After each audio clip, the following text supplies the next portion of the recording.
You weren't anyone special. Just the girl who fixed things when they broke. That's what they said at the cafe, the regulars with badges clipped to belts, the ones who ordered triple shots and never made eye contact. You weren't the type they noticed. But they noticed when the lights stayed on the day the grid nearly failed. They noticed when the headlines whispered, "Silent strike prevented." They just didn't know it was you. Not yet. Before we begin, if you believe that quiet people still change the world without asking for credit, like and subscribe, because this one will remind you why that matters. It was a gray morning in Arlington, Virginia, the kind of gray that makes everything feel like déjà vu. The city was waking up in layers: commuters, joggers, espresso machines, and somewhere in the middle of it all stood Lena Hart, 28, wiping the counter of a cafe that smelled like burnt beans and overtime. The place was called the Courier's Cup, a name chosen by the owner because, as he liked to joke, half our customers probably work for an agency that doesn't officially exist. Lena never laughed when he said that, but she smiled politely, the same way she did for everyone. She'd learned early on that silence keeps questions away. The cafe was small, wedged between a dry cleaner and an accounting firm that still used fax machines. It had 2 large windows, a row of stools facing the street, and a faint hum of conversation that never seemed to stop. To most people, it was background noise, caffeine and chatter, but to Lena, it was data. She could tell who was running late by the rhythm of their footsteps, who was lying by the way their eyes avoided the barista, who was armed by the slight pull in their jacket when they reached for a wallet. She didn't mean to notice. Old habits don't ask permission, they just stay sharp. She moved like someone trained to take up less space, precise, efficient, invisible. Her coworkers teased her for how seriously she took repairs. "It's just a counter, Lena, not a surgery." One of them had joked last week when she spent half an hour tightening the hinges beneath the espresso bar. But to Lena, things that held weight, literal or otherwise, deserved care. When she crouched under that counter, screwdriver in hand, the world quieted into something she understood. No noise. No questions. Just balance. Angles, tension, release. This morning, the chatter was heavier than usual. A new set of customers had come in, young analysts in pressed shirts, arguing over cybersecurity contracts. Their conversation was all buzzwords and ego, encrypted payloads, offshore nodes, white hat clearance. Lena listened without meaning to. Their words skimmed across her like static she'd once been fluent in. She tried to ignore it, focusing instead on the warped metal trim beneath the register. It had loosened again, the same screw she'd tightened yesterday. She sighed softly, crouching to adjust it, her mind wandering just enough to forget the tremor of recognition that sometimes haunted her when she heard terms like strike zone or data intercept. At 8:43 a.m., the first drip of rain struck the window. The cafe lights flickered once, a tiny surge. Nobody noticed. Nobody except Lena. She glanced toward the router in the corner, its green LED blinking too fast, out of sync. She frowned, then forced her eyes away. Not her business anymore. She'd walked away from that life 2 years ago, from the screens, the codes, the endless nights spent tracing invisible threats across glowing maps. She'd promised herself she'd never look back. Just coffee. Just people. Just normal. But normal has a way of testing you when it wants to see if you mean it. A young man at the counter, tall, loud, government badge swinging, snapped his fingers impatiently. "Miss, you forgot my shot of caramel," he said, smiling like it was a command. Lena apologized softly and added it without a word. He watched her for a second too long, the way people sometimes do when they sense something they can't name. "You're not from around here, are you?" he asked, trying to sound casual. She looked up briefly. "I'm exactly where I need to be," she said. He chuckled, not understanding that it wasn't a joke. Her phone buzzed in her apron pocket. No name, just a number she hadn't seen in years, 10 digits that could stop her breath cold. She didn't answer, didn't even unlock the screen. She slipped the phone back in her pocket and went back to the counter, tightening the same hinge she'd been adjusting all week. Behind her, the TV above the pastry case played low-volume news.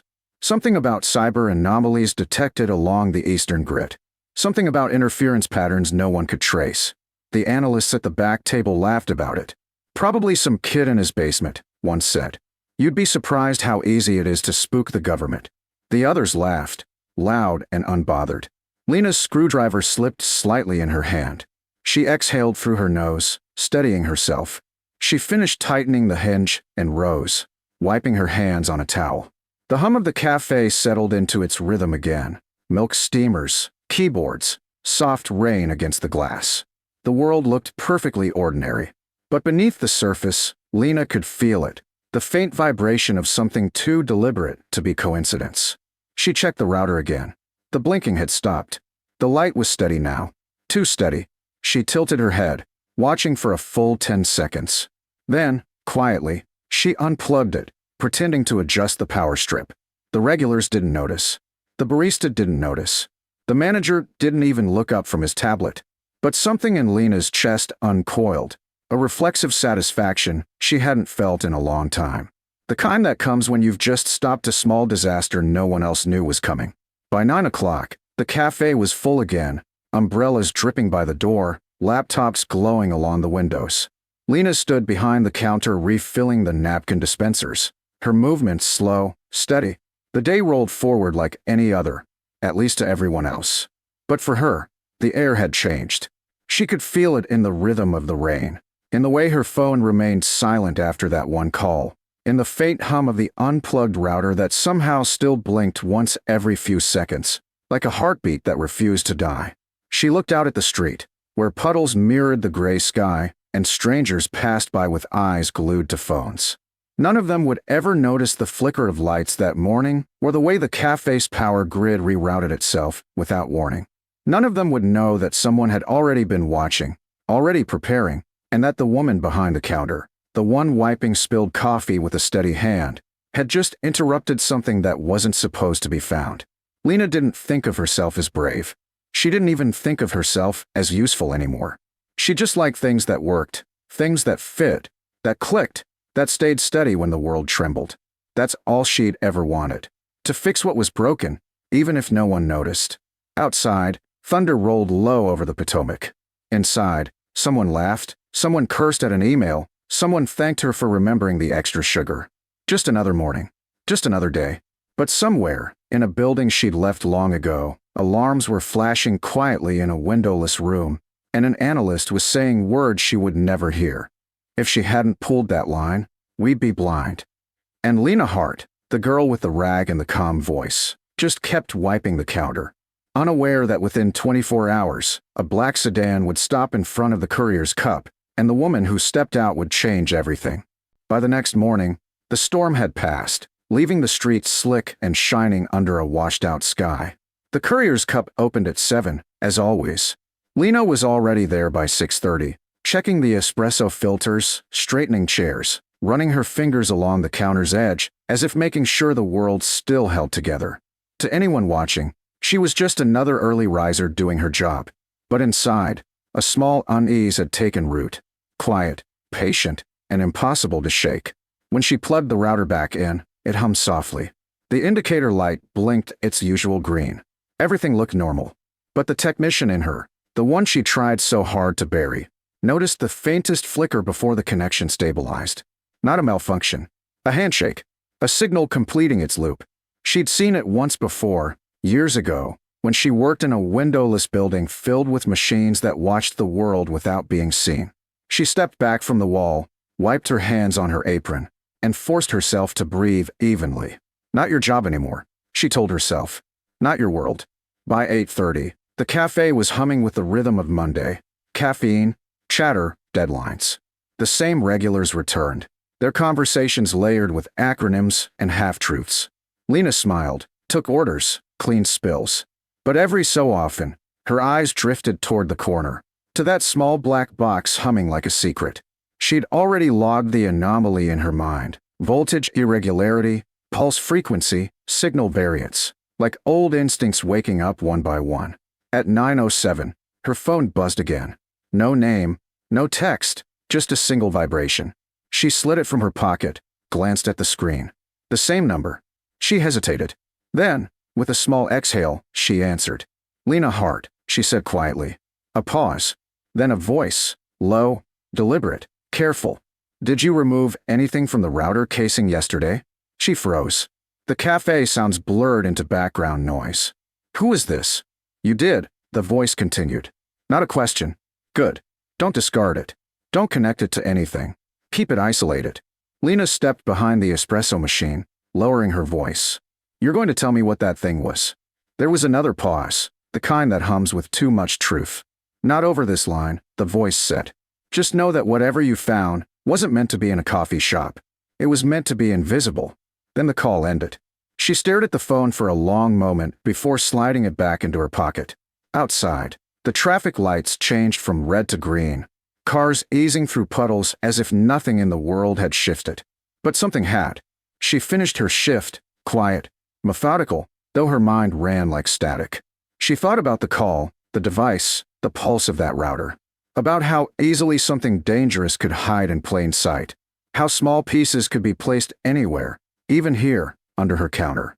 When she finally closed up for the day, the cafe felt heavier than it should have, the kind of stillness that follows realization. She locked the door, looked out at the street, then at her reflection in the glass. A woman who had promised herself a life without ghosts, now staring into the shadow of one she couldn't ignore. That night, she set the small transmitter on her kitchen table. The object was cold, silent, unremarkable. But when she tilted it under the lamplight, a faint engraving caught her eye. Numbers etched so small they were almost invisible. Coordinates. She didn't recognize the location, but her hands did something before her mind could stop them. Tracing, decoding, remembering. And that's when she saw it. A sequence that shouldn't exist on any civilian network. A marker for a system she once helped design. Lena leaned back slowly, heart hammering. The kind of heartbeat that tells you the past hasn't finished with you. The next morning, the cafe would be full again. The same faces, the same chatter, the same routine. But outside, somewhere beyond the city's hum, systems were already shifting. Quietly. Precisely. Reacting to a single act of curiosity from a woman who just wanted things to work right. And soon, someone else would come looking for her. The next morning broke sharp and cold, the kind of morning that carried the weight of something waiting to happen. The courier's cup opened late, 15 minutes past schedule, and by then, the regulars were already lined up, muttering into phones and clutching briefcases. Lena unlocked the door quietly, apron folded over her arm, eyes tired but calm. She had barely slept. The transmitter sat now in a sealed evidence bag tucked inside her satchel. She hadn't called anyone. She hadn't needed to. Because at dawn, 2 black sedans had already circled her block twice, engines idling just long enough to remind her that someone else was aware. Inside, the cafe buzzed as usual. The young analysts argued over algorithms. The barista hummed under her breath. The manager pretended to be busy on his tablet. No one noticed the silence between the raindrops. The way time seemed to thin just before the door opened. At precisely 8:52 a.m., it did. A small group entered first, men in dark suits, quiet, efficient. Not local law enforcement. The air seemed to shift with them. Conversations faltered mid-sentence. Coffee cups hovered halfway to lips. Then, the last person walked in, a woman in her 50s, trench coat draped over her shoulders. Eyes like someone who hadn't forgotten what consequences looked like. She didn't flash a badge. She didn't need to. She walked straight to the counter, her heels soft against the tile. "Lena Hart," she said. Lena looked up slowly, rag still in hand. "Yes, ma'am." The woman stepped closer, lowering her voice. "You prevented a silent strike." The room froze. Even the espresso machine seemed to stop hissing. A half-dozen faces turned toward Lena, the man with the caramel order, the barista, the analysts by the window, all waiting for someone to explain what they'd just heard. The woman's tone remained calm, but carried a quiet gravity that filled every inch of the cafe. "That transmitter you found, it was part of a dormant relay system meant to breach encrypted data channels from inside a federal subnetwork.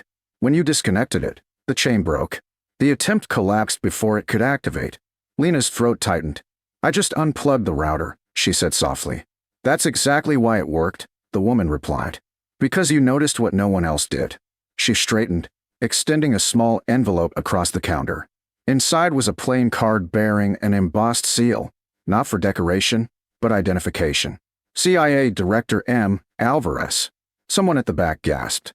Another whispered, "CIA." The barista dropped a spoon. The sound clattered too loud against the silence. Alvarez continued, her gaze steady. The strike was designed to be invisible. No explosions, no fire, just silence. Systems failing one by one until the grid collapsed. You stopped it. Lena swallowed, the weight of the moment pressing into her chest. I didn't mean to interfere, she said, her voice almost a whisper. Alvarez studied her for a long moment, then smiled faintly. That's the thing about people like you, she said. You don't interfere. You notice. And the world keeps turning because you do. The director turned toward the rest of the cafe, her presence enough to hold everyone still. You should be proud to know her, she said simply, then nodded once and left, her team moving with silent precision behind her. The bell over the door chimed as they exited. Then came the kind of silence that can only exist after truth lands too heavy to ignore. The analysts looked down at their cups. The man with the badge who had mocked her the day before couldn't meet her eyes. Even the barista, wide-eyed and trembling, whispered, Lena, what did you use to do? Lena folded her rag neatly, setting it aside. Nothing special, she said. I just fixed things. She turned back to the counter, wiping it clean again as if nothing had happened. But something had. Something none of them could quite name. The sudden realization that the quiet woman who remembered their orders might have saved their city before sunrise. Outside, the rain began again, soft and steady. The black sedans were gone. The world moved on, as it always does, unaware of the hands that keep it steady. Weeks later, the cafe got a new router, this one installed by official technicians. The customers still came, still talked too loudly about things they half understood. Lena still smiled, still brewed the same coffee, still fixed the same hinge that loosened every Thursday.